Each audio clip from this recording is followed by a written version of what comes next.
Bonsoir tout le monde, alors je fais une petite vidéo plus légère parce que je vais parler de cinéma et de technologie. Je voulais parler d'un autre film qui s'appelle D'une bataille à l'autre avec Leonardo DiCaprio. Mais je dois réfléchir à deux trois trucs parce que c'est vraiment un long film et il est quand même assez compliqué, et aussi les messages qu'il y a dedans. Mais ici je vais parler de Tron Ares. Donc Ares, c'est en fait un programme de contrôle et de défense mis au point par un programmateur dans un monde virtuel un peu comme le métaverse. Et il est joué par Jared Leto. Et donc c'est lui qui est le premier commandant du programmateur. Le truc, c'est que on est vraiment dans un environnement hyper futuriste parce que il va y avoir un croisement entre le monde numérique et le monde réel.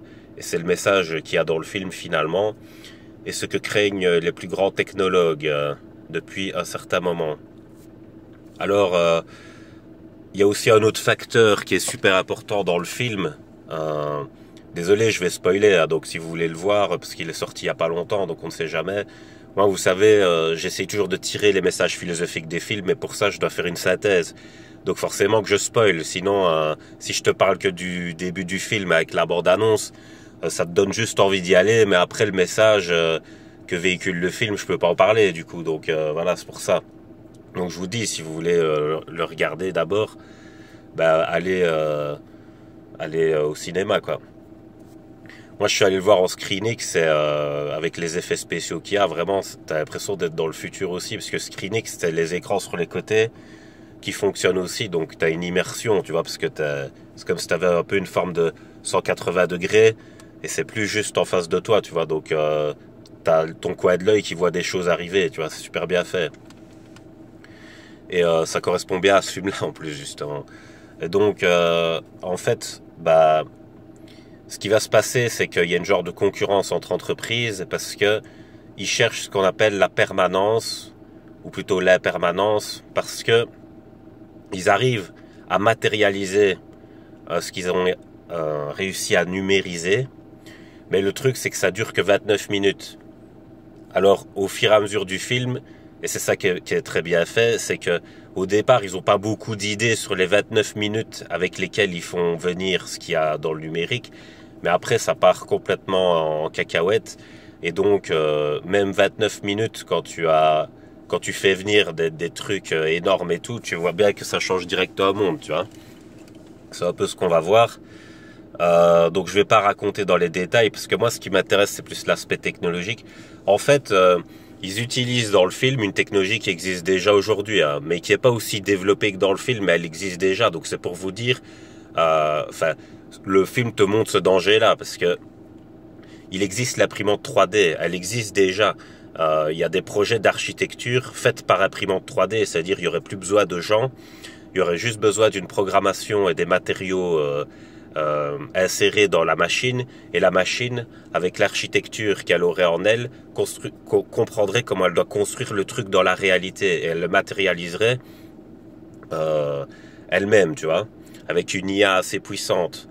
Et justement, un des plus grands dangers technologiques qui puisse arriver, c'est une IA super forte avec l'imprimante 3D.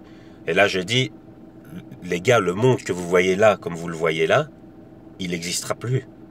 Tu vois, parce que l'IA, imagine, c'est comme dans Jurassic Park, elle arrive à aller trouver des métadonnées sur des animaux qui ont antérieurement existé, ou même si elle est assez créative pour créer des animaux qui n'existent pas, tu vois, qui n'ont pas existé, et on le voit déjà dans certaines IA génératives sur TikTok par rapport à l'imagination de l'art, hein, parce que les IA maintenant au niveau artistique, elles commencent vraiment à abuser. Hein.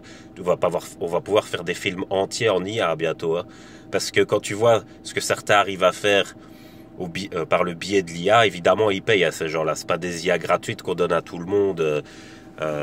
Tu vois, les IA gratuites, c'est chaque fois que des échantillons, et t'as accès vraiment au moins bon de tout, tu vois.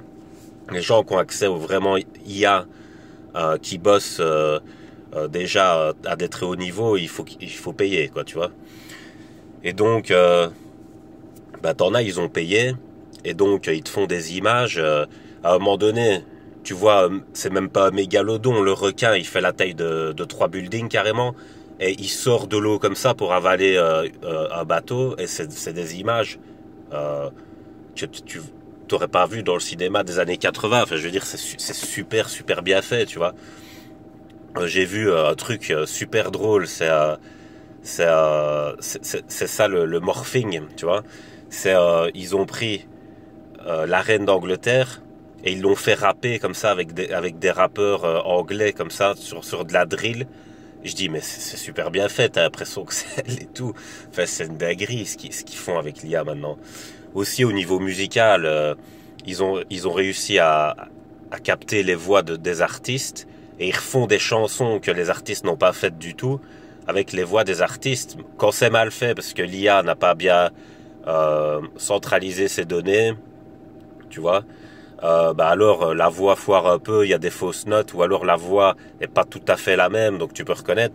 Mais ceux qui ont vraiment abusé dans les métadonnées en les concentrant comme ça, ils te font des trucs qui paraissent plus vrais que vrais, quoi. Tu vois, et c'est ça qui est fou. Et dans le film, on voit ça en fait. Tu vas avoir le monde du numérique où ils vivent, où il y a une ville, une mégalopole et tout ça. Et en fait, il va se passer que comme il y a une concurrence entre entreprises, il y a une entreprise qui va découvrir la permanence. Tu vois, ça veut dire ils arrivent à faire tenir ce qu'il y a du numérique dans le réel indéfiniment. Tu vois, c'est parce qu'après 29 minutes, ça s'autodétruit pas.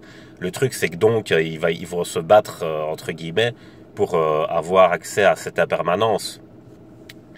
Et tout le film repose sur ça finalement, avec toutes les péripéties qu'il va y avoir. Et justement, en 29 minutes, t'as des soldats du numérique qui vont sortir pour essayer d'attraper la concurrence, pour choper le truc d'impermanence.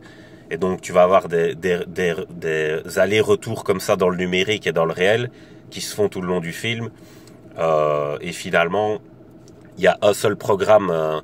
Bon, je vous spoil, là, je vous dis, donc il faut arrêter la vidéo si vous voulez voir le film. Il y a un seul programme qui est en fait le maître contrôle, donc qui était le premier commandant, qui va réussir à avoir accès à la permanence et il va devenir humain, il va vivre dans le monde réel alors qu'au départ il est né dans le monde numérique, tu vois. Aussi ils arrivent à numériser quelqu'un de réel pour le foutre dans le monde numérique. Il y a aussi dans ce sens-là que ça se passe dans le film, donc c'est super bien fait, quoi. Mais comme je vous dis, l'imprimante 3D, elle existe déjà. Et il y a déjà des IA qui existent aussi, tu vois. Et il y a le métaverse qui existe déjà aussi, même si je dis il n'a pas percé parce qu'ils ont fait des graphismes de PlayStation 1, on n'a pas compris ce qui s'est passé. C'est un peu comme les Google Glass. Les Google Glass, elles n'ont pas percé parce qu'elles n'étaient pas assez performantes, il n'y a pas eu assez de publicité, et ça gênait les gens et tout. Donc voilà, mais Meta a décidé de recommencer sur cette voie-là parce que ils ont amélioré dans le sens où c'est des lunettes qui vont permettre de parler plusieurs langues. Donc quand tu as quelqu'un qui parle une autre langue en face de toi, tu vas pouvoir traduire en direct l'échange. Donc en fait, tu peux parler au monde entier, tu vois. Et ça, c'est une dinguerie comme révolution technologique. Et ça va dans le bon sens, comme je l'avais dit il y a longtemps. J'avais dit, la technologie qui va dans ce sens-là, c'est une super technologie. Tu vois, ça c'est bien comme optique, tu vois. C'est le cas de le dire. Donc voilà, j'ai terminé la vidéo. Je voulais pas rentrer dans le détail du film, je vous laisse le regarder. Voilà, mais c'est un super film, je trouve, les graphismes et tout, surtout quand tu vas le voir en ScreenX, en laser ultra, il doit être super bien aussi parce que Tron, on sait bien que c'est fort basé sur les LED, parce que c'est pas le premier Tron qui a été fait. Le premier, il date de 1982, je crois, donc le concept de ça. Et donc voilà, je vais vous laisser sur ça. Passez une bonne soirée.